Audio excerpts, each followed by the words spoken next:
Hello and welcome to Schmoedown All Access. I am not Christopher Michael Woodburn. I am Caleb Boatman. Hello and welcome to Schmoedown All Access. I don't know why there's an echo on there. That is odd. What that is, but we'll find out what that is. I am your host, and we got a great panel for you today. Christopher Woodburn will not be able to be here anymore, sadly, at least for a while. Let's go to our panel. We got Haven, the villain Pendergast, my co-host, running the ones and twos. How are you doing? Hey, man, I'm excited, man. We got 2 weeks to talk about, man. So there's a lot of action, a lot of stuff went down, man. Yeah. Yeah, okay. Now let's go over to the King of Hearts. He runs the IG League. It's James Schmo. What's up, Caleb? Glad to be here. Yeah, like Kevin said, we got 2 weeks of stuff to cover. A lot of ups, a lot of downs, possible title changes. Who knows? It's the Schmoedown. It's insanity all around. Let's see what happens. And now, next up, he is the arsonist. He is Jay Burns. What's going on, y'all? What's going on? Look, I'm only here because I have one question I need answered. Who the hell was in that dinosaur suit? It was the Real Rejects. That's the main conspiracy going around right now, right? Well, Yeah. Coy said it was the Real Rejects. But we'll get into that. Okay. Okay, so we're going to start out with the Founding Fathers versus Wait I Know This. Founding Fathers being John Roca, Dan Merle. Wait I Know This being Stacey Howard and Winston Marshall. Round one starts off, they come in. Stacey and Winston have that big entrance like Jurassic Park, Coy being the manager. Very funny. Founding Fathers comes in with all the horsemen. At the end of round one, the Founding Fathers do very well, getting 12 points. And Wait I Know This, pretty good behind him, getting 7 points out of the possible 16.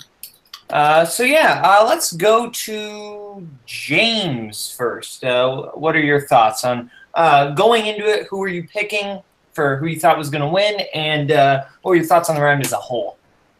Come on, you know me, card-carrying member of Outlaw Nation. I mean, of course I was pulling for the Founding Fathers. I mean, I'm down with the Horsemen. I mean, that's just the way it works, man. But yeah, going into this match, I was fully pulling for them. And, those are the Horsemen I'm backing, no pun intended there. But as far as, the way the round works, turns out it looks like at least one half of Wait I Know This didn't actually know much. So it didn't exactly help them out very much. But, overall, like I said, I was impressed with, obviously, the Horsemen. But, I mean, those two are going to bring it. But then, of course, Stacey really held her own and was really carrying her team for the first round. So, yeah, I was very impressed with her. To say the least. Yeah. Jay, what are your thoughts? Man, this was an uphill battle for Wait I Know This, most definitely.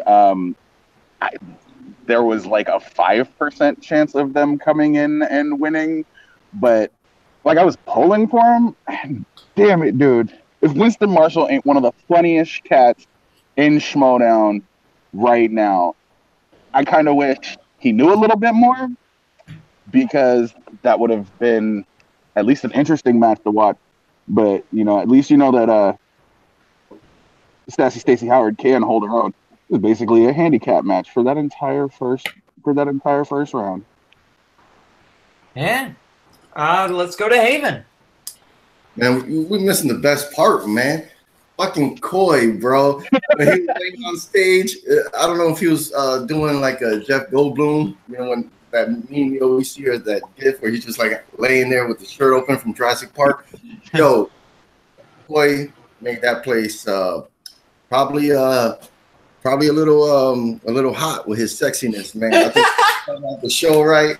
I mean, that dude was on another level, man. That shit was funny as hell. He was a cool ass dude. Everybody was rooting for the Outlaw Nation. When you have two juggernauts teamed up against a team that was matched together, we only seen Winston in 2 other matches. Man, some of those questions he was missing in round one, I was like, damn, it's one of those things like how C-Dub always says, like, man, some of those questions seem like easy, and he just wasn't getting them. And Stacey, like, I love Stacey Howard as a competitor, man. she shows that she knows her stuff. You know, she's one of my favorite female competitors. Just for her display alone, with her knowledge, man. I can't wait to see her get more matches because Stacey is doing her thing, man. Yeah, Stacey Howard played very well for the team. I don't want to be too hard on Winston Marshall because he got a question that nobody else knew in Shrek. You know, the Robin Hood question, which I knew. Yep. I knew that one. Yeah, James, I'm sure you did. Jay probably did as well because I know he's an animation guy. But yeah, nobody else knew that one except Winston, which it's kind of nice to see him get that one. But yeah, Winston did struggle. Founding Fathers, Dan Murrell, John Roca showed, you know, why they are so highly revered in the league. You know, they're so well loved and, you know, they're top competitors. They really reaffirm that. Now let's go to round 2. Wade, I Know This spun Pixar, and they got 7 out of the possible 12 points correct in this round. Not a bad round. Usually having to go to multiple choice most of the time. Stacey Howard really helping them out with multiple choice and making the score 12-14 at that point. Then Founding Fathers come in, spin movie release dates. Getting 8 out of the possible 12 points and making the score 20-14. Let's go to Jay first. All right, I'm getting a piece. I'm getting a piece of news here. Wasn't Jeff Goldblum that Coy was imitating? I can't believe I can't remember the word. Yeah, it was Jeff Goldblum. It was Lionel Richie, my guy. Oh, no, it was Jeff Goldblum. But that's a funny joke because of the poster. Anyways, round 2 can be difficult. Pixar, I don't think people realize how deep of a category Pixar can actually become. But it's an expansive category. You've got, something like 19, 20 movies in there? 20 movies, exactly. You've got 20 movies in this entire, in that entire cinematic universe. And if you believe the Toy Story connection, but yeah, movie release date. Dan's kind of a beast when it comes to certain things, and he's just got one of those memories, my guy. Like, I can remember what happens in a movie. I can remember who said what in a movie. Asking me the year, I have a code. I'm either I'm a year before it came out, or I'm a year after it's been released. But watching round 2, it kind of hurt because you knew that 6 points is a struggle to overcome. I was just floored. Again, the Founding Fathers is just a super team, and I can't wait to see how far they go. Yeah. Yep. Let's go to Haven. I think it was in the second round. Maybe it was the first. When Stacey Howard gave the crowd the finger. It was a struggle for 2 people for 2 people that probably just met up, probably didn't get a good chance to go over questions together, figure out their strengths and weaknesses. They never gave up. Even Winston, he was missing a lot of questions, but he kept the spirit up. He didn't let that derail him. You can see it, in the emotions. Stacey and him, they played as tough as they could. They navigated well, but when you still had, what the hell is it called now? The Outlaw team. Founding Fathers. Founding Fathers. I mean, that's a cool name.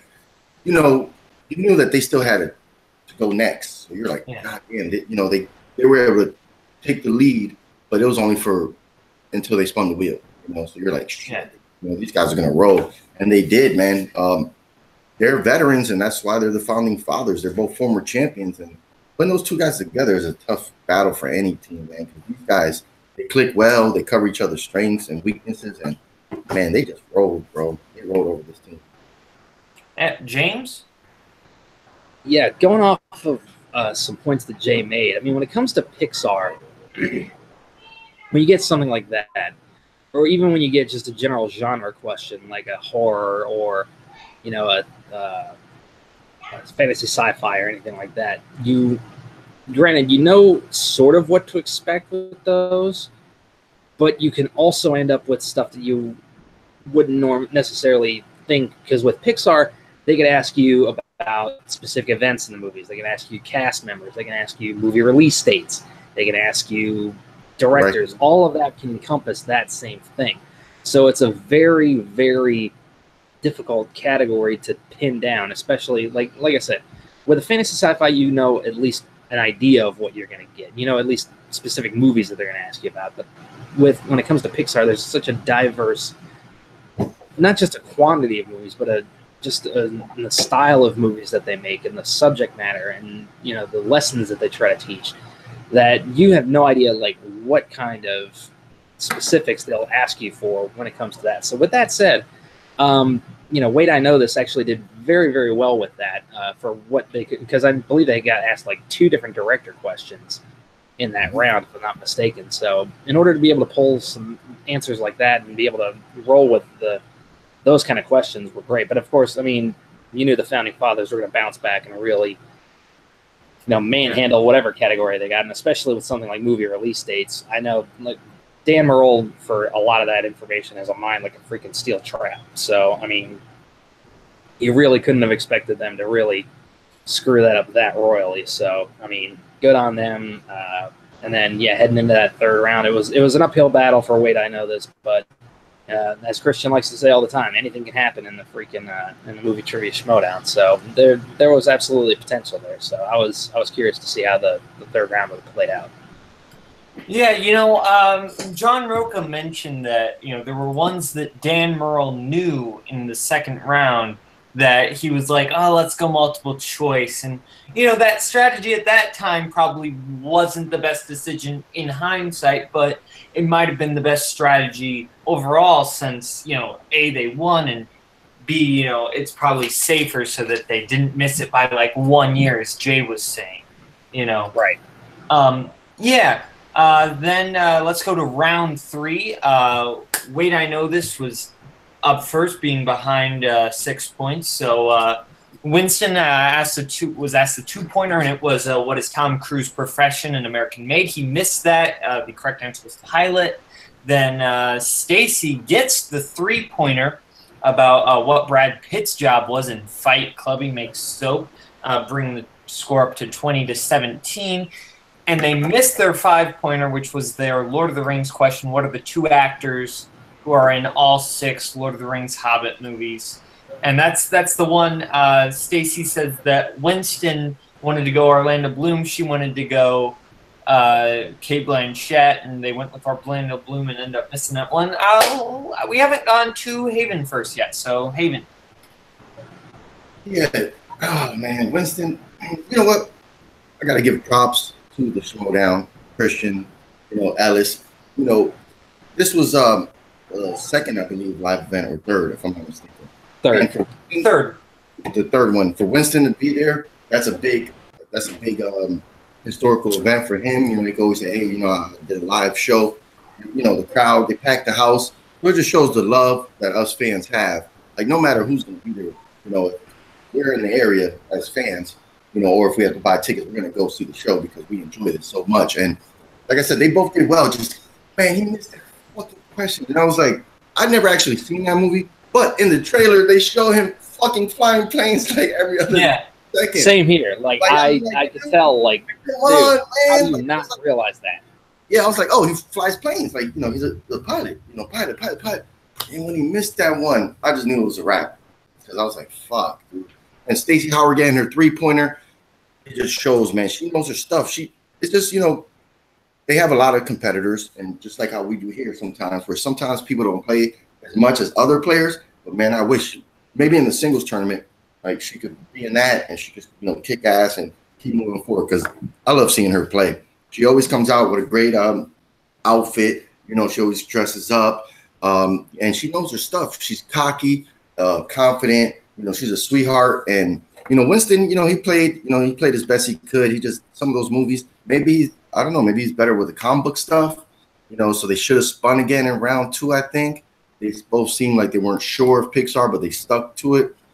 And after that, I don't even think Founding Fathers had to answer a question. So they won. Yeah, They got won. TKO'd. Yep, they won easily, man. And but it was good. It was a fun match. It was a fun match. This is a match you could go back and watch again. The atmosphere, the performances, and Stacy, she was just crushing it, man. She was. I just can't wait to see her play again. And Winston, man, if he just got to watch a couple more movies, man. I hope he gets to play again, redeem himself. But I like his character. I like his nonchalant attitude. He's you can tell he's a face. And he's just there to try to have fun, and he did. Hopefully they do that Patreon match with him and Jay Washington. That'd be cool. Yeah, that'd be awesome. Yeah, I like that he it was smart on his part to throw that challenge out there. So he's trying to help out the Schmoedown, and he wants to play in other matches. So that'd be cool. But yeah, man, the Founding Fathers, man, this was a breeze for them. I think this was a tune-up. Stacy played her heart out, but this was pretty much a tune-up for them. To gel together. But it was a good match. Yeah. James. Yeah, I mean, Haven pretty much covered the majority of it. There's not much else to say. You've got a team, a really strong team who we knew was going to really bring it, and then you had an upstart team who had an uphill battle going for them, and the the expected result was, in this case, the expected result. Sometimes logic is the best thing to go for, and any smart betting man would have picked the Founding Fathers in this one. So overall, I mean, what are you going to do? There's really not much else to say. Granted, like Haven said, Stacy was the rock star in this match, so it's definitely going to be interesting to see where she goes going forward. I think she could be a really strong contender, especially in the singles league. Do I think she has a chance of being the beast at the moment? Doubtful, but I mean, she could definitely work her way up the standings there. I have a good feeling. So yeah, it'll be interesting to see where she goes. Let's go over to Jay. I think he's having. There we go. They all know a whole lot of stuff. It looks like they know a whole lot about a lot of movies, but maybe not enough about the Lord of the Rings. Because that to me was an easy question. I was yelling at them personally through my computer screen. I don't think they heard me, obviously, because they chose the wrong person. But that being said, yeah, there's certain matches where you just walk into it and you're like, okay, I know I like to play the underdog card. I would rather an underdog win than the third favorite. But stacking somebody up against a team like the Founding Fathers is just not the way to do that. Other than that, I had a blast watching that match. That was a hell of a... Yeah. Yeah, I'll admit, I didn't know their 5-pointer. I thought it was Ian McKellen and Andy Serkis. That's what I thought, because I forgot that Gollum isn't in one of the Hobbit movies. But that was just me. As far as, I think you said it right. They had an uphill battle. It was going to be very tough for Wade I Know This to attempt to beat the Founding Fathers. But, it was, they played their hearts out, and I hope Stacey Howard does well in this team tournament, because she was awesome, and she carried that team, even though Winston got some good questions in there that he didn't know. Okay, now let's go over to the championship, the Intergeekdom Championship. Oh, sorry. Hey. Sorry, Boatman. I just want to say, if Christian Harloff is watching this, since I know he does, everybody watches the Schmoedown All Access, Schmoedown coverage on YouTube. Christian Harloff, please, if you're watching this, make Coy a manager for another team. We need to see more Coy as a manager. Yes. One and done. Please put him with some other team. That dude is golden. Thank you. Yeah. I will second that motion. I definitely agree that Coy was just amazing as a manager. Okay, now we've got the Intergeekdom Championship. Jason Inman versus Mara Kanopik. I still don't know how to pronounce that. But yeah. Round one, they come in. Mara comes in bringing the Cross of Coronado, the 5-pointer that she got right. Inman comes in with most of the horsemen, not Dan Murrell. Dan Murrell came in with Mara, which was kind of fun. But then Mara, Murrell, shook hands with Jason. A very friendly match. At the end of round 1, Inman was up by 1 point. The score was 8-7. So we'll go to James first. What are your thoughts on first round and going into the match in general? Right. Going into the match in general, part of me was rooting for Jason Inman, but at the same time, the majority of me was rooting for Mara. She has been on fire since she debuted. She has just taken the entire Inner Geekdom division by storm. And, it was great to see how well she did, especially in that first round. There were a couple of questions I was surprised they missed, but at the same time, I was just like, you know what? Everybody's got gaps, so I guess I can't judge too hard. But overall, it's just, it was good to see, like I said, everybody getting along. It's weird to see two baby faces going up against each other in competition. Normally you get face versus heels, and especially for the championship, there's normally a lot of trash talk, but like I said, everybody was really respectful, really, just play, fair play and all that good stuff. So it was good to see, a match of that caliber, especially for a championship as prestigious as the Inner Geekdom Championship has become. But yeah, I'll get into another point later on because I don't want to spoil anything. So let's just go ahead. Yeah, Haven. Yeah, man, the crowd was hyped for this one too. This was a deserving main event for the live show. I want to give a shout out to my boy Jason Square. I want to try to get him in an interview here at the live show. This was, they both came out. Like you said, Jason came out to Horseman. Grant Gregory did an interview with Jason Inman. You can check that out. It's on both channels. It's on, I believe it's here. Check them all trivia. If not, just check it out, Mr. Grant Gregory on YouTube. So he did an interview with the champ. Everybody loves Jason Inman, especially he joined Horseman.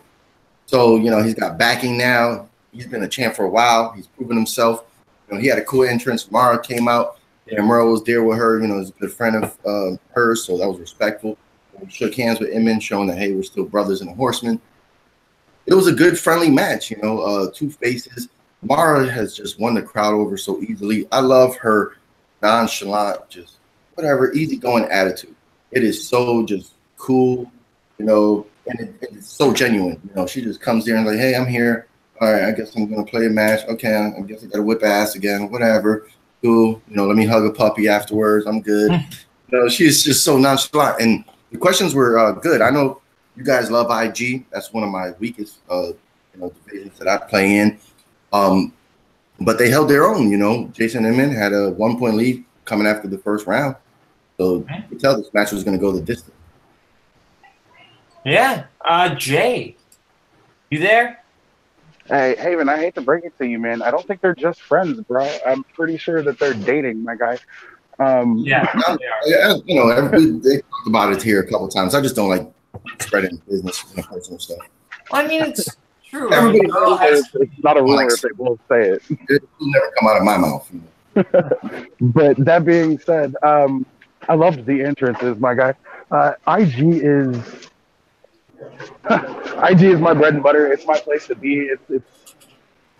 It's my home. So for a main card to be an IG title match was amazing. This is one of those matches that I was waiting for. In the first round, some of those questions were definitely not easy. So for them to come out with as many points as they did in the first round, I do believe I did. I made a reaction to that. I've got to edit that video and get it up because I tied Jason in for a majority of the match. That being said, dude, the Cross Coronado was just that's one of those pulls that you don't expect. It's one of those things that makes me think that Mara is a little bit more sly than people give her credit for.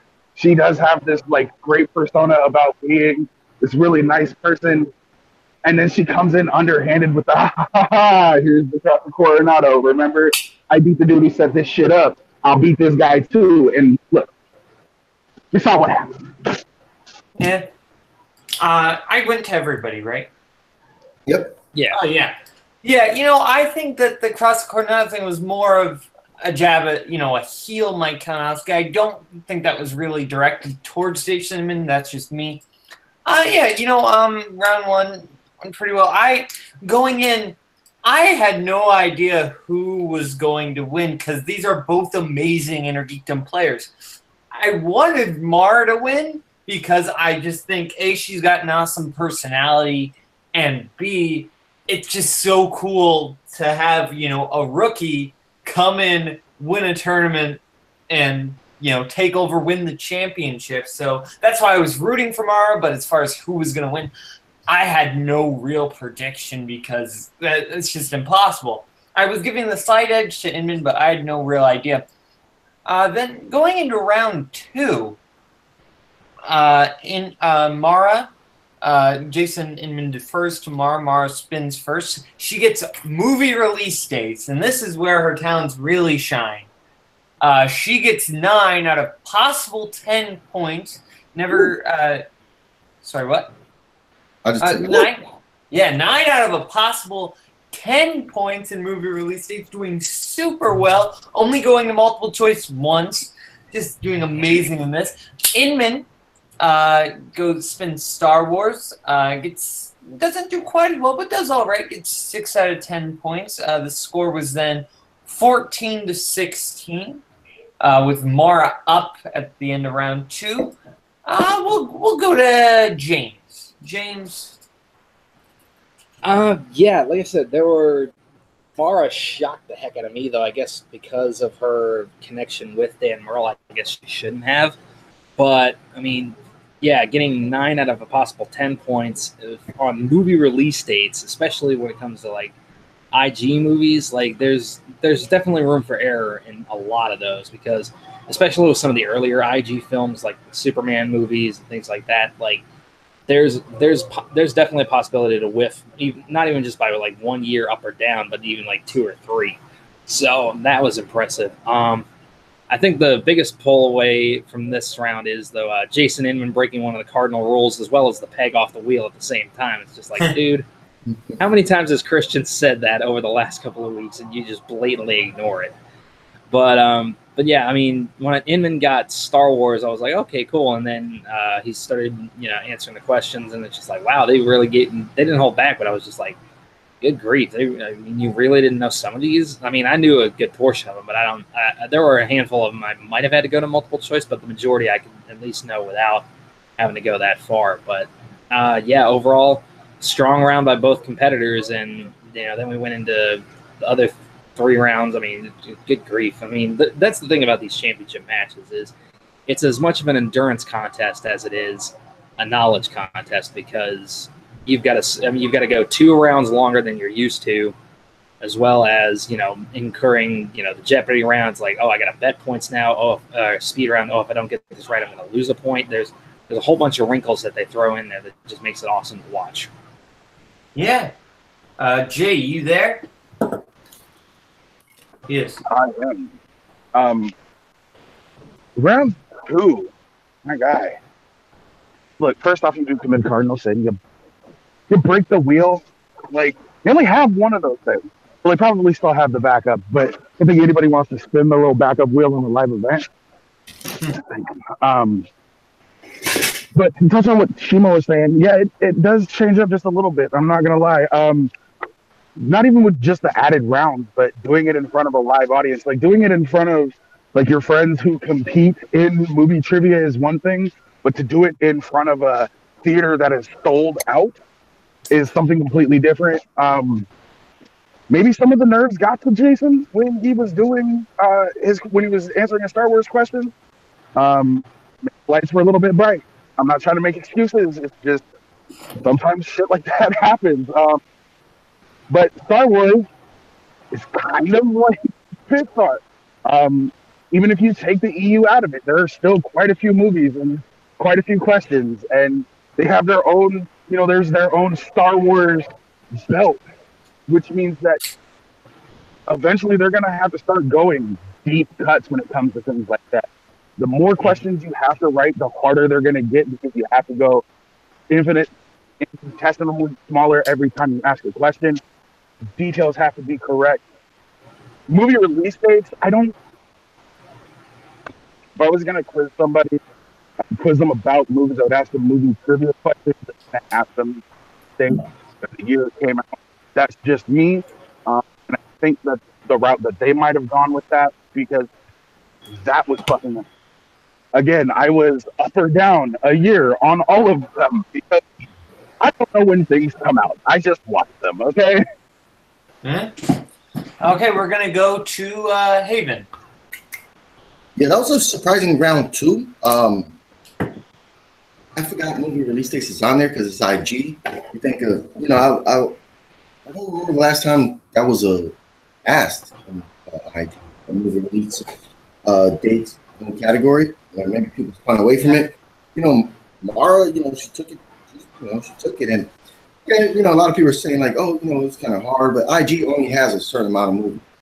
Yeah. They're really capped with movies. So if you're good at IG, like she is, she had no problem with it, man. She fucking killed that round. Like it was. It seemed like it was too easy that round for her. Like movie release dates just looked like it was way too easy. And Jason Inman was on a team called Trek. They're not Team Star Wars. Like he loves Star Trek. Star Wars, I'm surprised he didn't spin again. And yeah, he knocked the peg off, but he hasn't played in a while. So Christian's asking that now. He's telling people now when we watch matches after this live event, he's telling people, oh, make sure you don't grab the peg, So it was a mistake, it was funny, and that's we want the unexpected in the live match, and we got it. That was funny as shit, He's like, oh god damn it. It was like, okay. But yeah, I was surprised that he stuck to Star Wars because that's the one thing about Star Wars with Schmoedown. If you have your own belt for that one franchise, then that means in any other division, when that thing is called up, some of the questions are going to be really hard. And he stuck to it. I give him credit for that, but he navigated as best he could. But man, Mara was up because she just rocked that release dates. Yeah. Yeah, I've said it before and I'll say it again. If you are not a Star Wars player, it is not very wise to pick Star Wars in IG because those questions will get deep cut. Those questions will be difficult. They're going to be tough. Emma Fife came into that trouble. Rosie Knight came into that trouble. A lot of people have. I think round two, Mara was just amazing. Like, she lived up to her name. She was so great in movie release dates. Inman struggled, but, it says. And, yeah, I think the peg thing, he hasn't been around in a while. He just forgot, it's something that happens, Yeah. Round 3 and round 4, we're going to do both of them together. Round 3 was betting round. They spun Lord of the Rings. It was going to be that question. They both bet 2 points. And the question was, what is the name of the White Orc's lieutenant, in the Hobbit trilogy? And Jason guesses incorrectly, and Mara guesses correctly with Bold being the correct answer, making the score 12-18. Then they'll go to the speed round, and where Inman gets 3 points and Mara gets 1, leaving the score at 5-19 going into round 5. Let's start with Haven. Are you there? Yeah, Bobby, I'm here. Oh, yeah, I can't see your camera, so... I went to the kitchen. Oh, it's all right. Okay. So what are your thoughts on round 3 and 4? I said this earlier. When I watched this match, I think it was Friday night. It was like 1:30 in the morning. And I was like, shit, I got to watch this match for the access, right? Yeah. So, it was late. And, so I was... These 2 rounds kind of went by. But one thing I do remember, because I think once this thing was over, it was like 2:30 in the morning. I was like, oh shit, I gotta go to bed, go to work. But it was man. I was like, the one thing I took away from these 2 rounds, where you kind of seen that the match was kind of going one way. Like, yeah, Jason Inman, great guy, but we've seen him before when just see a chink in his armor, and it looked like he got a little rattled. His demeanor kind of changed. And Mara was just constant, and I believe she had after those 2 rounds. But I started noticing that Jason Ingram kind of changed a little bit. Like, I'm not saying that he gave up, but I think he started doubting himself, or maybe one of the questions he was mad that he didn't answer right. You know, when he was, I think it seemed like something changed a little bit going into the 5th round. Yeah, James. Yeah, as far as rounds 3 and 4, you know, we had with that betting round. I'll be honest. I know certain things about the Hobbit movies. I would not have known that question, so I wouldn't have bet anything for that round, honestly, because I take the cheap way out. Round 4, I would have gotten a handful of those questions if I'd been quicker on the buzzer than any of those other competitors. But yeah, I mean, Jason was fighting. He was doing his best to hang on to that championship, and yeah, that was a heck of a couple of rounds there, just back and forth.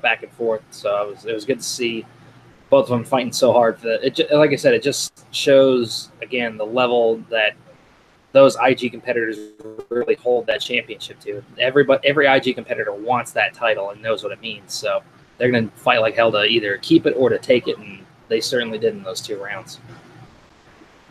Jay, what were your thoughts? That's 4 points on that question in the betting round. Kind of sealed it. The speed round, I knew a lot of those questions, but it seemed like neither one of them did. Even I do believe they asked what the name of Neville Longbottom was. Like, how do you forget Fletcher? It's the weirdest, most normal name on the face of the planet. And I don't believe either one of them rang in on that. That kind of saddened me. I was like, oh, this is the gimme question in the round. Somebody, 2 seconds, that's all it takes. Trevor.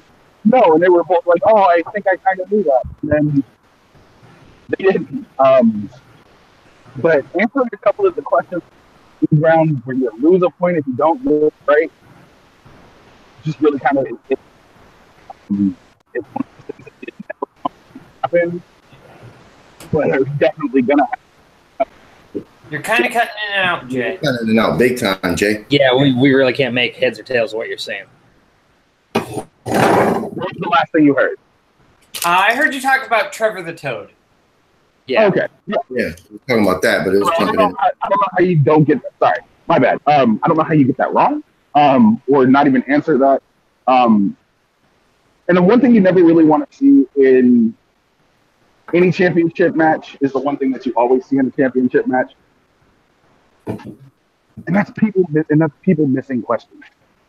That is people missing questions, and it can't happen. Or answering them wrong and losing points, and it sucked. I kind of wanted it to go the way the Mara and Rachel match went, where it just goes into sudden death for 2.5 hours, where they answer every single question right, and they're just like, here we go, and but somebody had to win, and yeah, we'll get to that here in a second, right? Yep. Yeah. But you got to remember, this was 5 rounds, and the questions are going to be harder as the championship match. Yeah. Did I go to everybody? Yes, sir. Okay, yeah. Okay, now we're going to round 5. Wait, you didn't give your thoughts, bro. Sorry, what? You didn't give your thoughts. Oh, yeah, that's right. So, yeah, I didn't know that. Sorry, first time hosting this. Round 3, I didn't know that bold question. I don't watch the Hobbit movies, so I didn't know that one. Round 4, I think Inman, he gets 3 points in the speed round. Speed round is not easy. Speed round is kind of tough, so I'm not gonna fault him for getting 3 points. Is solid, round 5. Inman, is behind by 4 points. He gets the question, what's Voldemort's real name? Tom Riddle. He gets that right for 2 points. He gets the Lord of the Rings question correct for 3 points. The horn of Hemling will sound in the deep one last time. Who said it was Theoden? Then that goes over to Mara, who's Black Panther's dad. T'Chaka, she gets that 2-pointer. Goes back to Inman. He's got to get this 5-pointer. And this is a tough question. Bilbo says he's got a few bottles of what type of wine left. Inman doesn't know, and the answer was Old Wynyard. That is a tough question. James, we're gonna go to you first. Yeah, I honestly I would not have known that 5-pointer. After I heard the name, the quote started coming back to me, but yeah, it wasn't until I heard the actual answer that I would have been able to pull something like that. I would have been more impressed with Jason Inman if he had pulled out Voldemort's middle name along with Tom Riddle, but what are you gonna do? But yeah, I mean, he fought like hell. Mara, she just had a decent lead, and once she answered her 2-pointer, he couldn't answer the 5. It was a wrap, and we now have a new, undefeated, undisputed Intergeekdom champion in Mara Knopfler, which I think is fantastic. I will bring up this one point. I'll wait till the other guys give their thoughts, and then I'll bring up this interesting point. I'll see what you guys think about it. But yeah, that's my thoughts. Haven. The one thing we didn't bring up was the kind of the cut scene during the middle of the match when Roka and Guy kind of like. Oh yeah, that's right. Remember when just out of nowhere you see a Christian talking, asking a question, the camera cuts, and then you see Guy like go over the rail, and then you see Roka, and I was like, oh shit, that was pretty cool. It reminded me of WCW back in the day. A different wrestler from another league jumps to another league, and he's in the front row, and another wrestler sees that and comes out. I thought that was pretty cool. Nice setup for what's going to happen.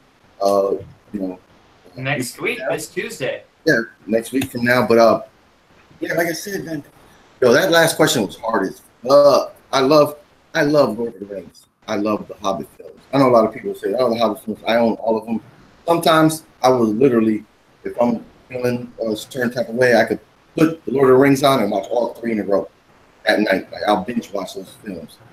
But I can't tell you the person's name. I love those films, but I can't tell you anybody's names or cities or this and that. I know a few here and there, but I just can't retain the knowledge like that, man. And that question I thought that question was hard as hell. Like that is a 5-point question. And some competitors, we've had that case before with Mike, the sheep herder, where he complains online talking about, oh, that question was super hard. It's like, it's a 5-pointer, and that was a hard 5-pointer. I would have never got that answer right. I would have made up some shit like goat's milk wine. I don't know, because, that time genre, but yeah, that was hard, man. I would have never got that one. So, it sucks. Jason Inman is not the champion no more, but we got a deserving champion now. I know she. Well, we all know who she got played next. Yeah, we'll talk about that in a sec. I can't wait. I want to see Jason Inman come back and play. Yeah, like that dude. And it was tough because as a champ, he didn't play for a while, So I want to see him back in the ring. I definitely want to see him back in the ring, especially part of the Horsemen. Now that he doesn't have the title, I want to see him come back because he is definitely a face. But he has an edge to him when he's playing. He just didn't do it this time because they're both super faces. But when he's playing a heel, he can get kind of, dirty. He gets sly with the comments, and, he's confident in his ability, so he'll talk shit during the match. So I want to see him play again. Yeah. Jay. Well, now we all know we have a new Intergeekdom champion, undefeated. She definitely surprised the hell out of me. I'm not gonna lie. Not that I didn't think she could do it.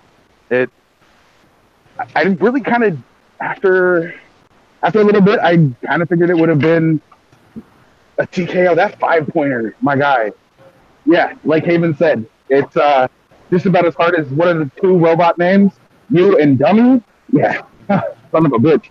I, like Haven, will sit down just for fun, mind you, not studying purposes, and watch the Lord of the Rings movie.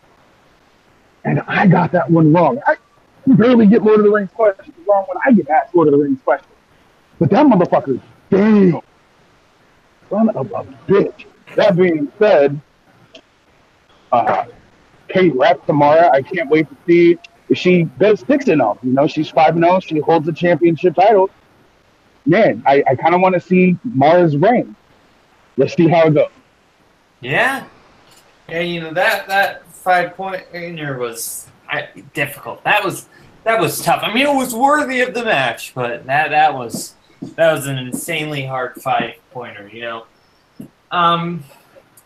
Yeah, so I want James to say his little piece, but I also want to talk about Mike Kalinowski comes in, you know, challenges Mara. Well, he comes in with Ken and Chance, and they're coming, you know, they're talking, and then he challenges Mara to championship match at this spectacular. Mara accepts.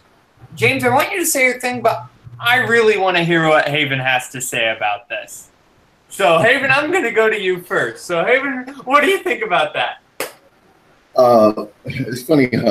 Well, side note, I forget what I was talking about. Some of the I was going to be after the live show that they wanted to see it, and I guess it's when you see pictures of Mara holding that belt, like she's holding it, like, you know, also that's the heavy belt they have in that league.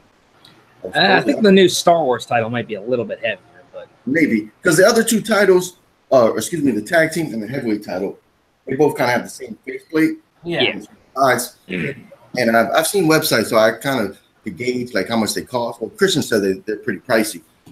But I have belts too. You know, I love wrestling, so I have a couple belts, and you can tell when it's like, I think that's kind of like the Smoking Skull belt, where it's like it looks nice, but it's not too heavy. You know, people wear it right, but that belt's supposed to be heavy as shit. All right, so this guy, he loses a damn tournament match, right? And then he decides to show up with his team, you know, Chance Ellison at the live event. The crowd, they go crazy. You know, Ken, I don't know what that's about, man. Maybe they're going to, Ken is a great mouthpiece and a great heel. Ken is the manager for the Mike is a weak-ass heel, so of course he needs all the help he can get. You know, he comes out there and challenges her for the title match, and she accepted it, which she didn't have to. I would have just told her, fuck off, to be honest. You're like, you don't deserve the title. You suck. Man, you know what would have been great if the lights would have went out, and then when they turned back on, the Horsemen were right there, and then, you know, Dan Murrow had a steel chair and like hit him in the gut, and then when he rolled up, you know, and they should have just jumped him right there on stage. And then after that, then she could have grabbed him, you know, she could have looked at him and just grabbed him and said, you know what? Yeah, you're on. Because that's what he needs, you know. Other than that, that segment was whack. You know, he comes out there, you know, I need the title, you know, challenge you. And he's going to fucking lose. Yeah. Okay, James, what was your little thing? Well, going off of what you guys just discussed, I don't think necessarily Mike said he was challenging Mara. I think he had a discussion with Thad, which we all know what that leads to, and he was just given a title match at the Spectacular because of that. It didn't even matter whether Mara accepted it or not. It was just the fact that that match is now booked, whether she likes it or not. But why? And again, this kind of ties in. Here's my concern with KO getting that title opportunity is, and I went back and did a little research to confirm this. We have not had an Inner Geekdom championship or an Inner Geekdom champion who has survived more than one title defense. That's true. Think about it. Rob Byron Burnett wins the title, loses it immediately again to Hector Navarro. Hector wins it from Burnett, defends it against Jeremy Johns, loses it to Inman. Inman defends it against Donica, loses it to Mara. How long is Mara's reign really going to last? Is she going to have more than one successful title defense? Or is KO going to exploit that and somehow come out with it with the championship on top? That's just something that I've noticed, and it'll be an interesting thing to see how that plays out. Hey, good research, brother. Yeah, I did my best. Interesting thing. But what was that your little fact that? Yeah, that was my whole point. Is like, do you guys see Mars going past one title defense, or just is she going to be the one to break that streak, or do you think she's going to buckle under the pressure? I mean, that's just. What do you guys think? Yeah, I think she can beat Mike Kalinowski. I think there's a good chance she can beat Mike Kalinowski again. If she has to face Rachel Cushing again, Rachel Cushing could end up being the IG champion if she can make it. That's the problem. Rachel hasn't been able to make it to a title match in IG. That's the problem. I think Rachel has a shot. Or Inman could get it back again. Who knows? Jay, what do you think about all this?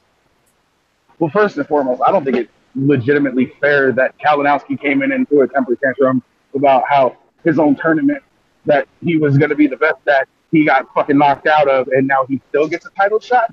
No, miss me with that, bro. That's not some more bullshit. You already got your ass kicked. It's going to happen again. Like, I get what you're bringing up here, James, but my guy, okay? So think about it. The only person, I'm kind of with Caleb on this one, the only person that she's going to lose that belt to is going to be, if they're both at 100%, it's probably going to be Rachel, and that's the match I want to see. Mike Kalinowski, I don't have as big of a problem with the guy as Haven does, but damn, dude, that just made me no respect. I have no respect. Like, that was just kind of a little baby bit. Yeah. You know what I would have loved? I should say his character, not him personally. Yeah.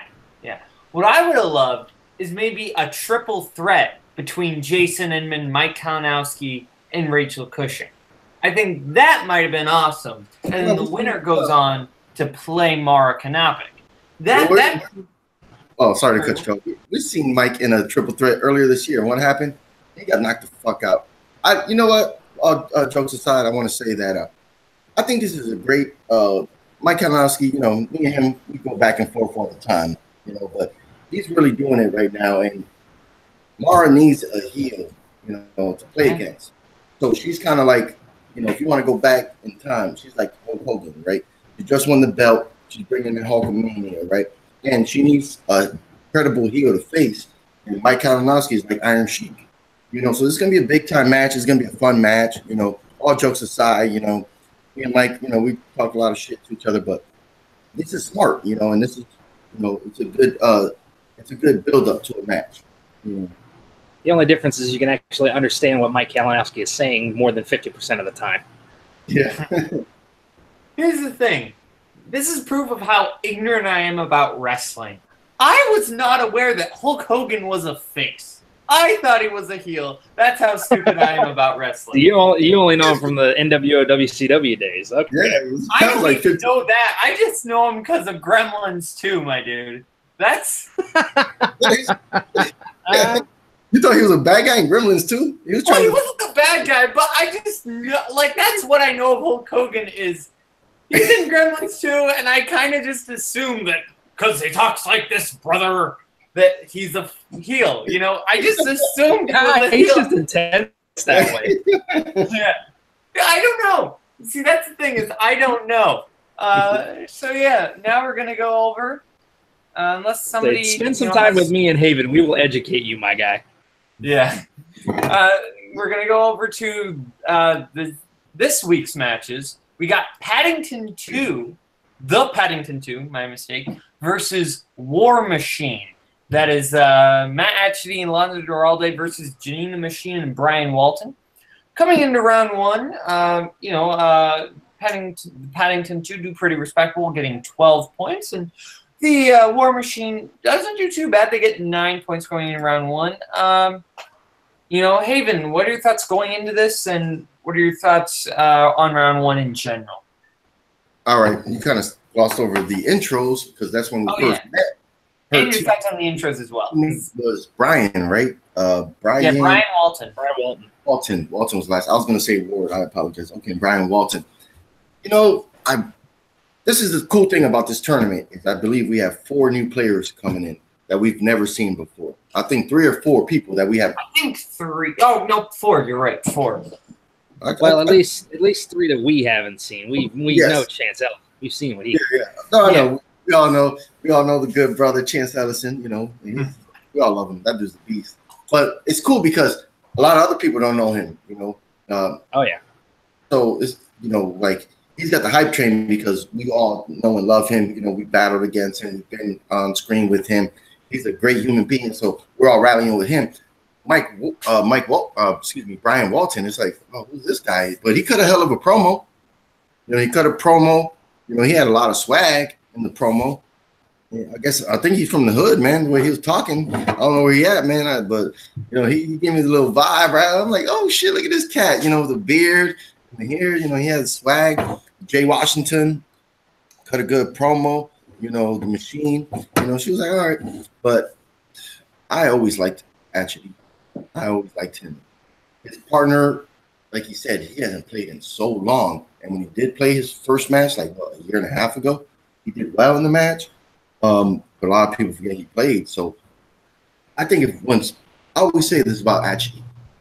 That dude, if he could play more matches, because if you see him, he's always kind of playing team matches. He's got a couple maybe singles, but that dude knows his shit, Atchity. So I knew this team was going to be hella good. I didn't know Janine is good. Last time she played, she lost, just in the third round. So Brian, I didn't know what his story was, but man, it was surprising, and not even surprising, but after the first round, I kind of seen where it was going because I know Atchity and his partner were clicking. I know they had passed now. Man, this team I think is going to be scary, and they played good in the first round. Both teams did. A couple questions we kind of left on the table on both sides, but I was digging Atchity. When he's focused, he's fucking dangerous. Let's go to Jay. Brian Walton is the second-rate Jay Burns. That's all I got to say about him. No,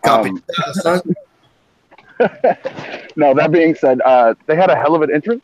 The Paddington 2, Alonso Duralde is one of those guys that I believe Christian even said it. Don't sleep on him. He's not one of those people that should be slept on, and he kind of proved it. You're right. He hasn't played a match in a while, but he came back and he was like, "Oh, what? You have questions about movies? I have answers to those questions." Boom. Round one was a little up and down for me. I had more questions in that round than I thought I would.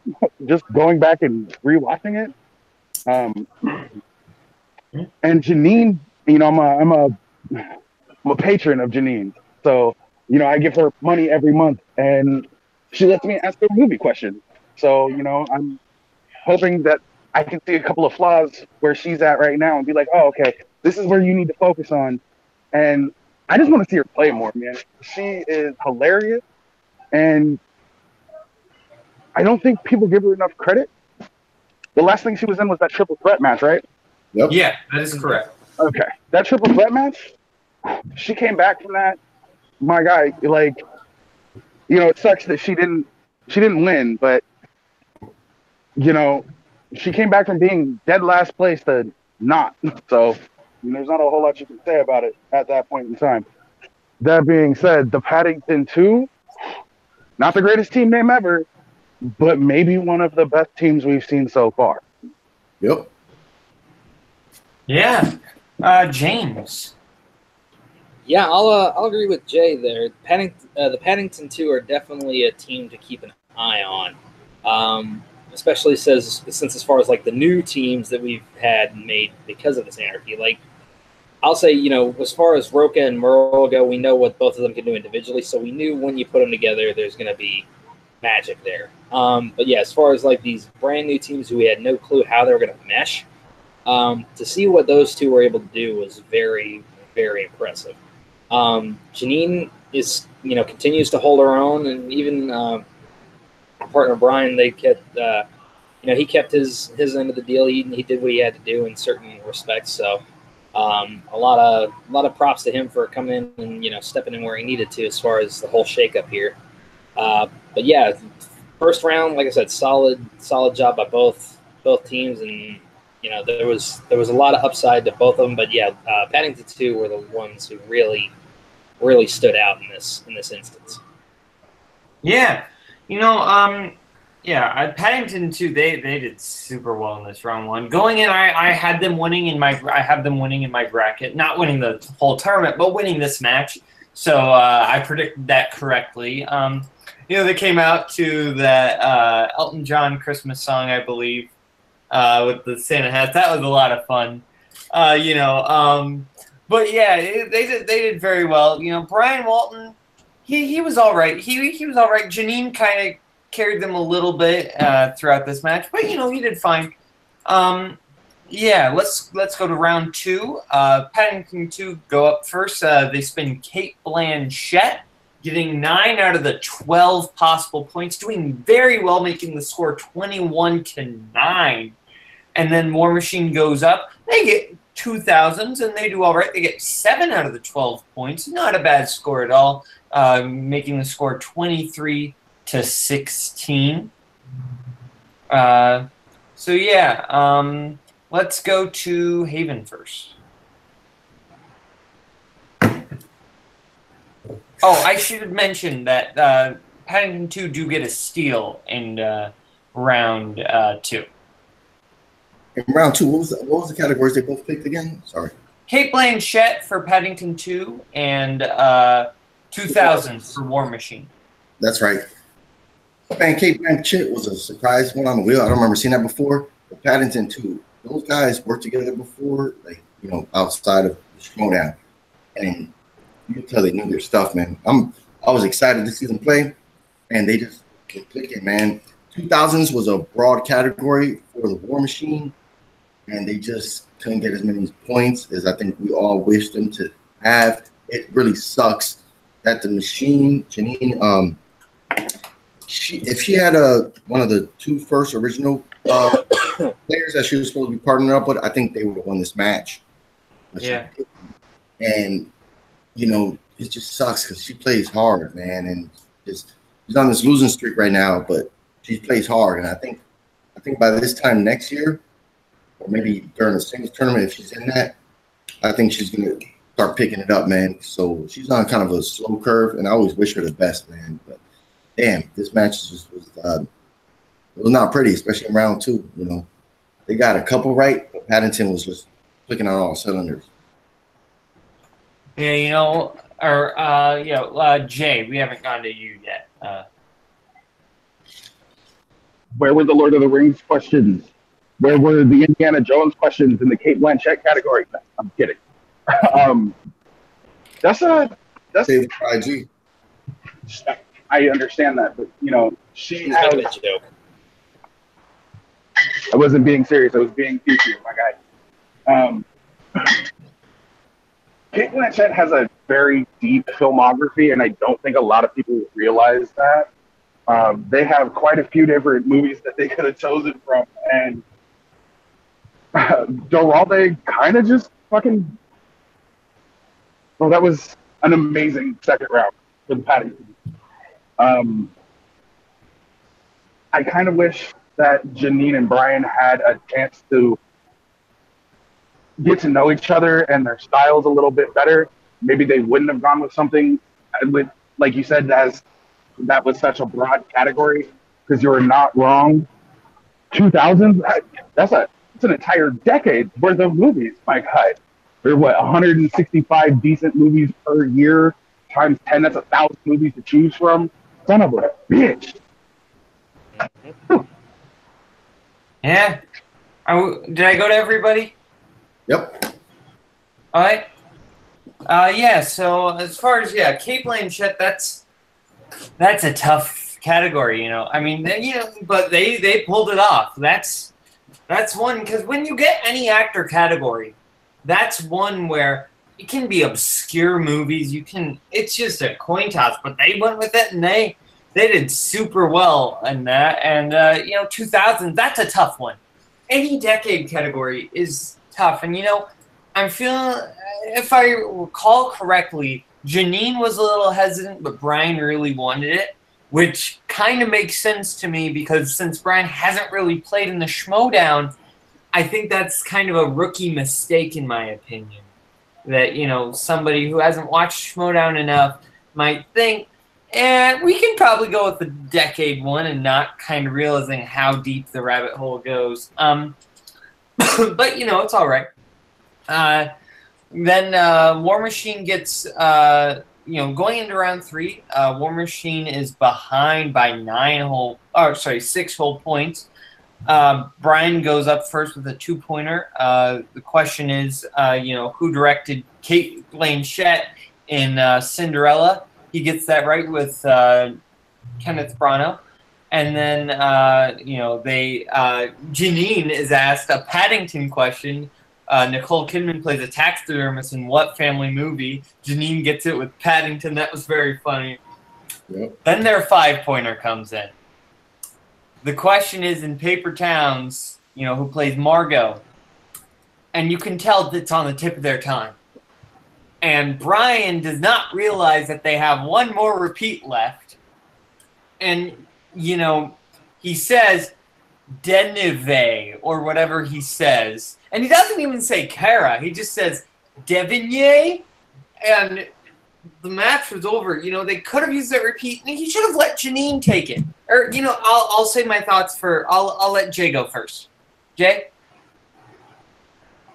Oh, man. So there are there's something I want to bring up about the next match, and I'll bring it up when we get to that conversation right there. It was kind of difficult to watch that because you could definitely tell they were both like, it was her. Well, what's her last name? How do you say her first name? Oh, it's this? Let's go ahead and use a repeat and talk about it. It's just one of those, why didn't you just take a deep breath? It hurt. It hurt to watch that. I'm not going to lie. Yeah. James. Yep. When it comes down to it, the one who ruins the Anarchy tournament for Janine the Machine is the same bitch who ruined Suicide Squad. But no, I'm kind of being serious, but I'm kind of not. Cara Delevingne. I mean, we've already talked about it. You could see it was on the tip of their tongue. They knew it. They couldn't pull it, and didn't realize they had one other opportunity to hear the question again to stall for time, and that just comes with I don't know whether or not that was maybe more just nerves on Brian's part or just a lack of experience or whatever. But I think not realizing that he had one more repeat left, I definitely think that fell more to him than to Janine because he just seemed so confident. It's like, yeah, that was the last one or whatever it was. So. Yeah. And especially with him jumping the gun with the answer there at the end, it's just like, come on, dude. But overall, solid match, and yeah, I'm eager to see how the Paddington 2 fare going forward, especially with what happened in Friday's match. We know they are now going to be going up against that team, but we will talk more about that in moments. Yeah, Haven. Yeah, I'm gonna keep it. I'm not gonna sugarcoat shit. This was another match that Janine she had to carry this guy, man. Like he showed up, he had a great promo, but all he was hype. He did get his 2.1 right, but at the end of the day, never having a match before. I don't know if he's played anywhere else. If he wants to play a match, man, to get some experience, he can come right here, Jack of all trivia. But he fucked that up, man. Janine's the more experienced player. He should have let her take the reign at the end. She could have said, repeat. Jay probably could have shouted to her, because he's the manager. Like, hey, you got to repeat that, But this guy jumped the gun and just, he shut the bed, man. And I don't know when's the next time we're going to see him. If he does come back, Janine, we're going to see her again because she's always right there, man. And she plays a hell of a match. So her to lose this one again.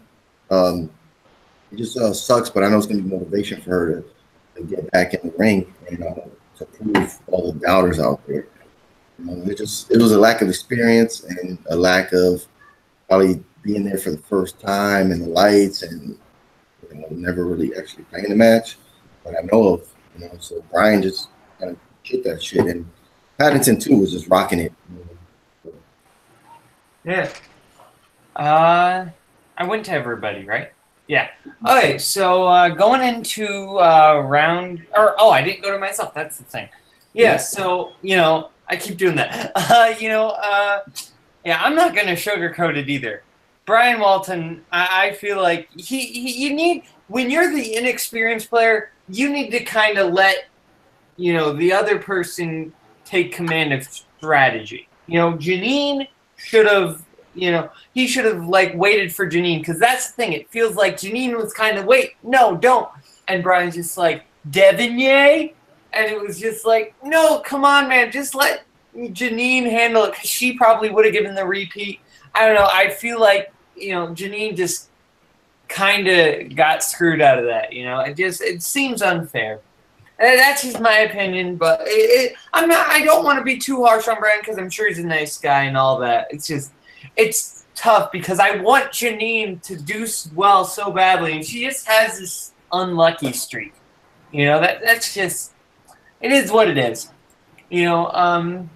Let's go over to the odd couple versus Team Sebs. That's Jeff Snyder and Mark Andreyko versus Scott Manson and Sean Gerber. Round one going in, the odd couple gets 9 points. Scott Manson gets 7. Scott and Jeff kind of seem, to miss a couple questions where it felt like they were both out of it a little bit a few times. I was surprised that I believe I won't say that. But, I think all of them were good. Round one, 9-7. We'll go to Jay. Mark Andreyko and Jeff Schneider are the world's best odd couple. They do complement themselves. They complement each other really well. There are things that obviously Andreyko didn't know, but Schneider did, and vice versa. And I think Christian said it in the beginning of that match too. If Jay, I'm sorry, what? I don't know why. Oh, hold up. All right, hold up. Is that better? Yeah. Okay, sorry about that. What is Manson's partner's name again? What was Manson's partner's name? Sean Gerber. That's right. Gerber. Yeah, Gerber, baby. He did a really good job of trying to keep Manson in line, but it's Manson's issue when he plays in any match. He has like the world's worst case of ADHD. You can get him going off on a tangent, and it'll take 5 minutes to get him to shut the hell up. To be fair, I'm like that sometimes. Yeah. Oh, same here. But I try not to do it in the middle of a match. That's the thing. But I kind of felt like Schneider was there to get half of his questions right and rile up Mance, because that's part of the game. That's a decent strategy, in my opinion, at least. If you can rile up your opponent enough to make sure that they can't answer the question correctly just by saying a couple of words, hey, you're winning. It's not cheating. It's not in the rules that you can't do that. Okay, Haven. I thought both these teams were going to be evenly matched. Well, you already know my pick. We discussed this before, and I had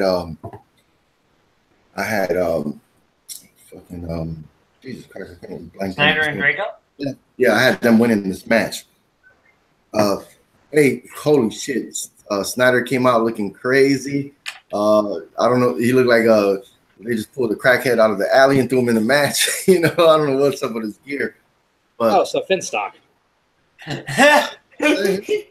Snyder was looking, after his tough loss that people were giving him shit on, he came back and he played his heart out.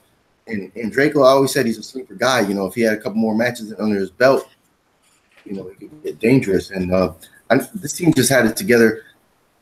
Sean Gerber, he played well. They both, a lot of points came in the first round.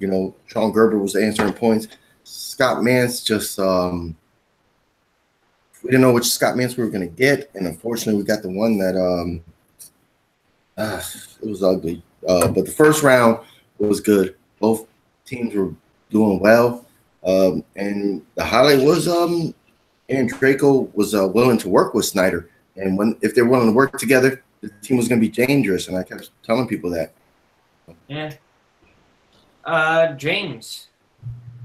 Yeah, a lot of people seem to forget that Andreyko and Snyder have worked together before. They're both former members of the Lions Den, so it's not entirely out of the realm of possibility to see them kind of put their own personal stuff aside for the good of working as a team, especially when there's a shot at those team belts against the Shire Wolves on the line once this tournament's done.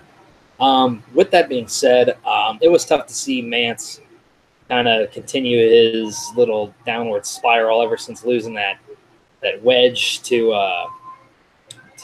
Ben Bateman. Ben Bateman. Thank you.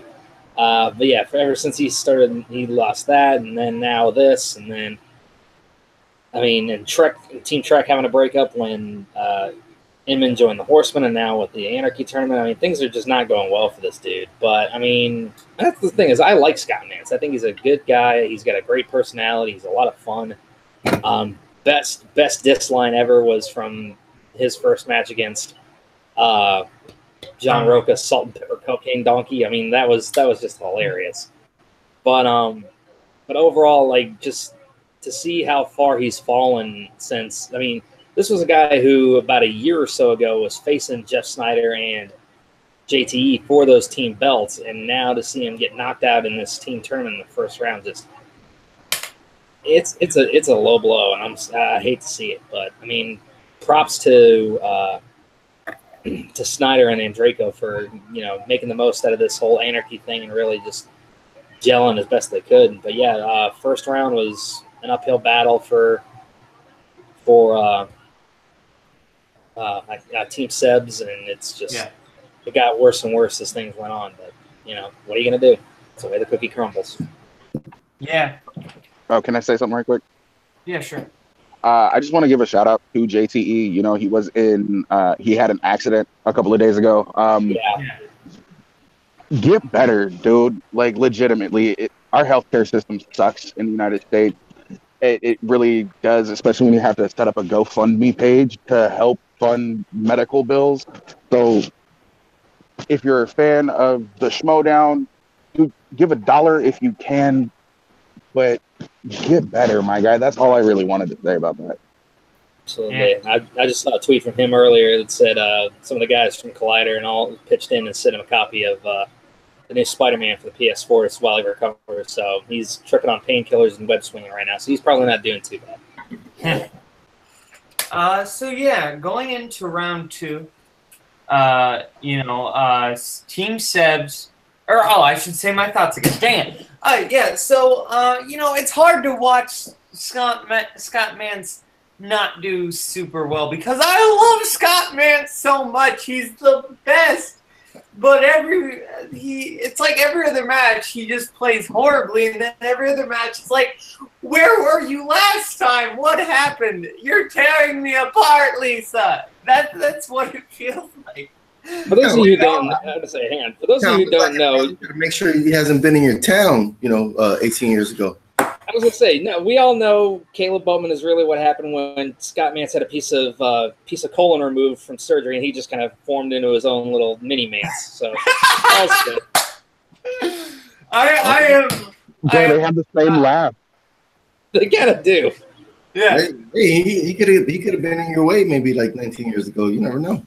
So he's part shot me. Maury.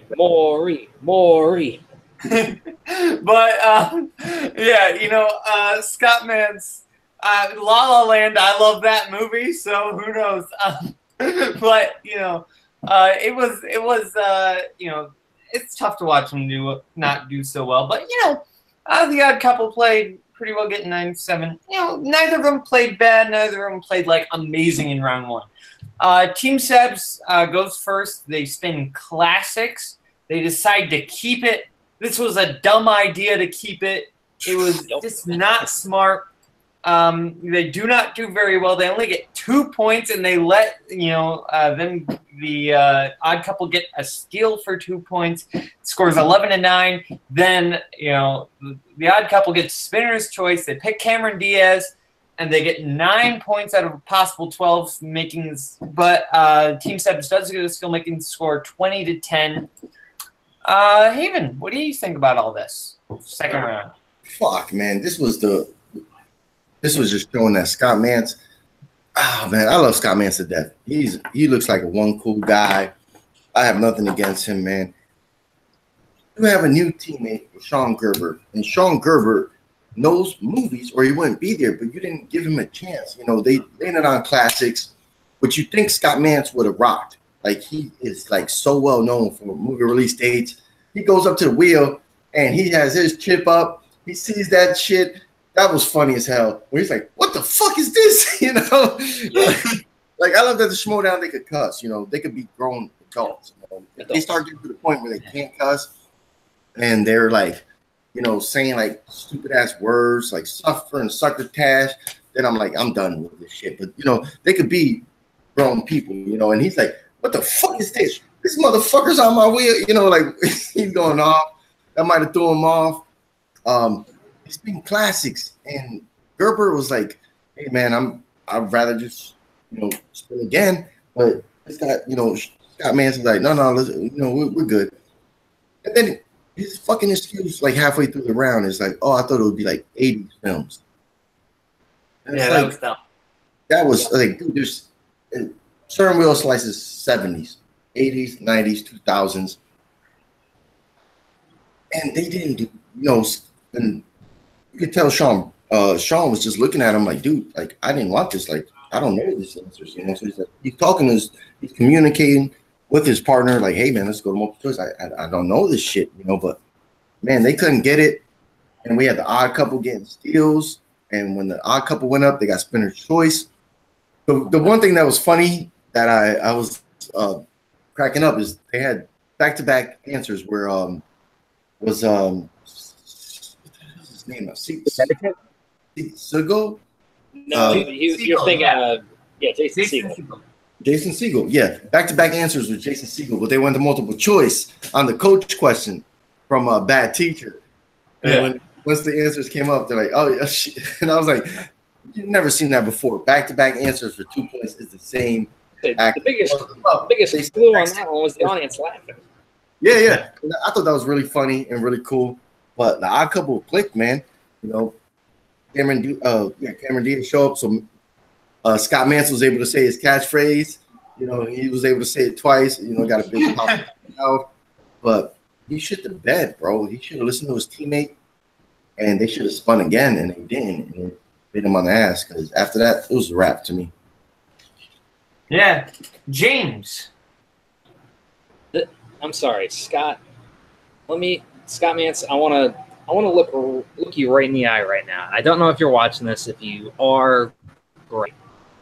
You picking classics was the equivalent of putting a young Shirley Temple into a boxing match with Evander Holyfield in his prime. It was a colossal mistake.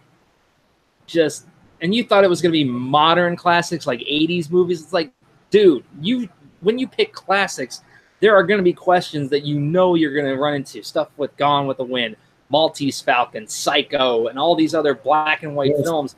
How do you not realize that that's going to happen? Yep. Hey, Jay. My question is why would you do that to yourself when you know Mark Andreyko is a beast when it comes to classic movies? Like, maybe do a little bit of research on your opponents, because it seemed like, I thought they were going to be, 80s movies, kind of a weak excuse, but my guy, you cannot walk into a match like that with two people who have a depth of knowledge the way that Andreyko and Schneider do and expect to walk away from classics without giving up points. It was a bad choice.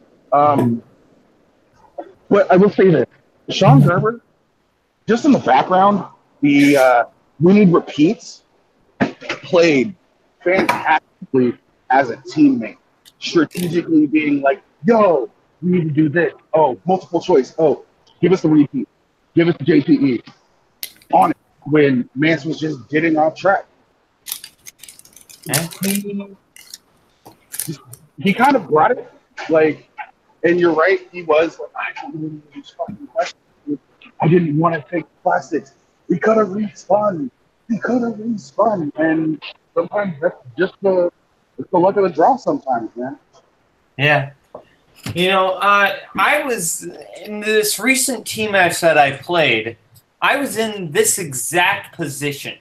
My teammate, Cameron Haas, we spun classics. That was our category. My teammate Cameron Haas, not very good with classics. I am. I thought, I'm really good with classics. I know you're not. I know Chris Day, who's on our opponent, pretty all right with classics. if I don't know something, I know Cameron's not going to be able to help me if I don't know it, probably. So I think we need to spin again, and that's what we did. And we ended up winning the match. Might not have gone that way had I not spun. Had we gone with classics. So I think in the event that you are the only one that will really be able to do anything with the category, I think you got to spin again. I think you got to have something where, you can both kind of work together. Because if Scott Mance doesn't know a classics question, then they are screwed. That's, and that's what happened. That's why that was such a dumb, what? You didn't fucking half of them. Yeah. Yeah. Though I do have a counterpoint to that.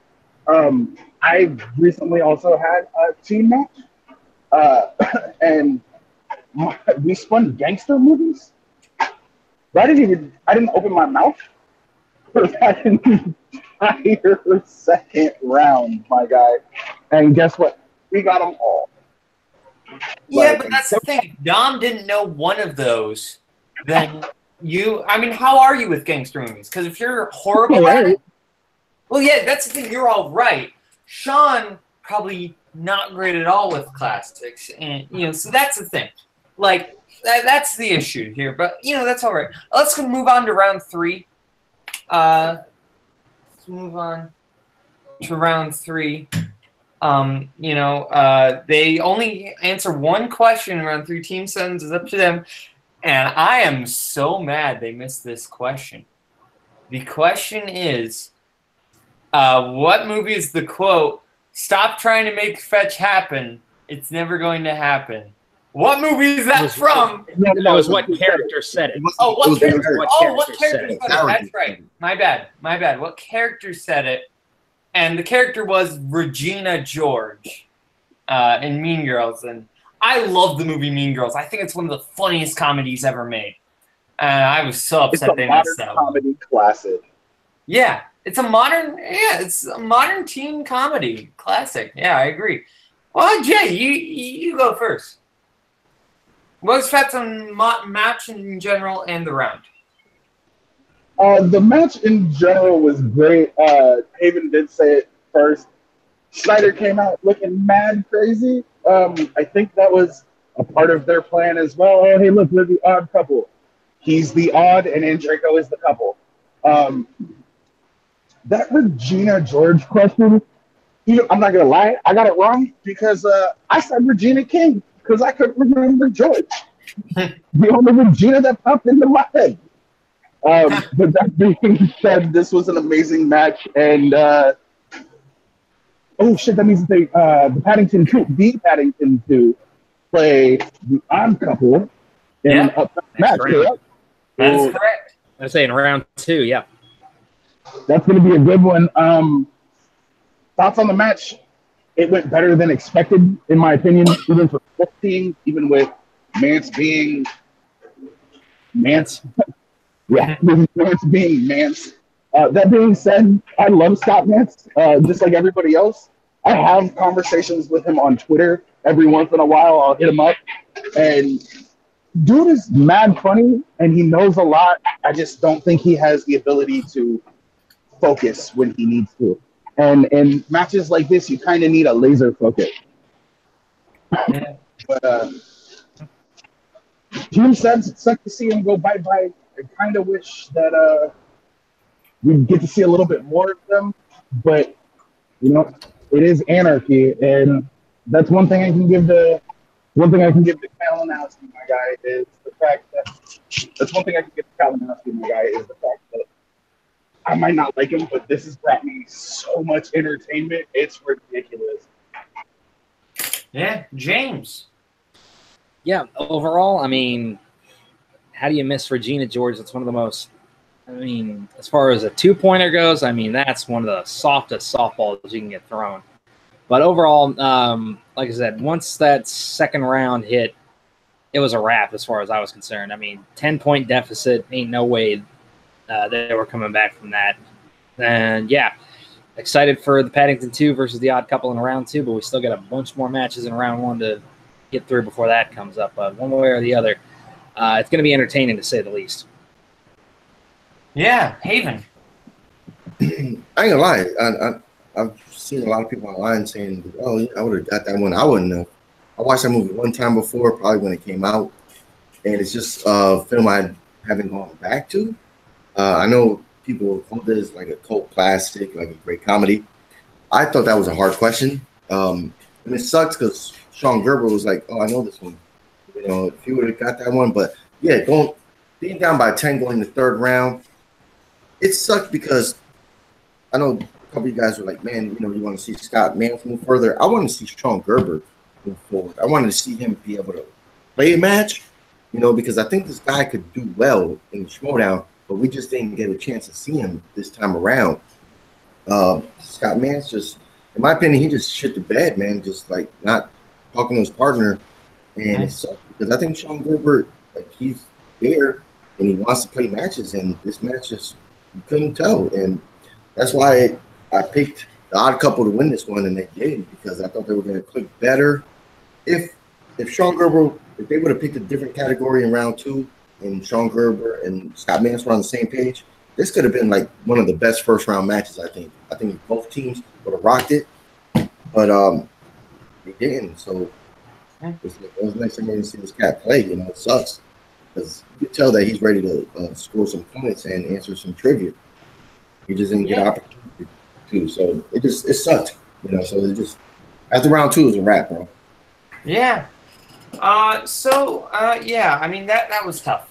I love that movie, so I knew that question right away. It was tough that they didn't get it because it's just like you know, I agree with what everybody's saying. That this could have been a great match. You know, Sean and Scott, they're great players and I love them, but it sucks that they had to be out. You know, it is what it is. Unless anybody has something extra to say, I think that about wraps it up. Okay, so last thing we got to do is we're going to go around the world, see where everybody can find you. Jay Burns, we're going to start with you first. The Arsonist. What do you got? You can find me shitting in people's beds during and after trivia matches. You can find me on Facebook at Jay Burns. You can find me on Instagram at @Bargang_Burns. You can find me on Twitter at JBurns253. You can find me on Letterboxd at JBR253, and you can find me. I don't have any more than 3. Don't ask me. All right. Going over to the IG commish, it's James Schmo. Yeah, you can find me here at Jack of All Trivia running the IG leagues. We'll have a couple more matches coming up this week. You can also find me competing in both the wrestling and the movie leagues. You can also find me over on my own YouTube channel at James Schmo, where I'm going to be going heavily on getting my show Sweating It Out up and running again, and I'm actually putting the invite out to all 4 of you here if you want to join me. The next video up is going to be the top 10 properties that could be huge movie franchises. So if you guys want to make some lists and come on and discuss with me, I'm more than happy to have you. You can also find me there doing trailer reactions, all kinds of other crazy videos whenever I've got time in my schedule, including some D&D shenanigans with Mr. Jay Burns and a bunch of other crazy cats. So come on over and check that out. Yeah. Okay, Haven. Yeah, my last thoughts were we didn't touch on, but Jay Washington crying after the law was disastrous. But he's going to come back on, and he's going to be managing another team. And of course, you know, if you're watching this, if you watch this Schmoedown, then yeah, JT has a Patreon for his medical bills. It sucks, you know, like people were saying. I seen it in the chat rooms. People from other countries were getting kind of nasty, but people corrected it. It sucks that here in America, like, bills are high as fuck when you go to the hospital. So if you can contribute $1, $5, $10, you know, that would be appreciated. You know, to JT's bills, and of course, you can find me here at Jack of All Trivia, and so that means on YouTube and on Facebook. You know, you see this guy here. You know, that means I'm playing matches, writing questions, and of course, that is Jack of All Trivia on Facebook and YouTube. Join us on Facebook. That's how you get to be live on YouTube. Yeah. All right, and I'm Caleb Boatman. You can find me on my on here every Sunday. Keep watching Schmoedown All Access. It's such a fun show. I love it every Sunday, usually at 3 p.m. Eastern Time. You can find me my latest team match I just played with my teammate, the Young Bucks. We're the Young Bucks with my teammate Cameron Haas. That's awesome. It's on the Jack of All Trivia YouTube channel. You can find my show Schmoedown Countdown usually on Sundays, not every Sunday, but usually on Sundays on the Jack of All Trivia channel. You can find my show that I host with Christopher Day called Timeless Classics, where we take an old movie and a new movie, combine them, talk about them. That's a great show. You can find that usually on Mondays on the Chris Day Podcast Network. And you can find me playing trivia here on Jack of All Trivia. I love it. So, from Jay Burns, from James Shimo, from Haven Pendergast, I say to everybody, peace out and good night.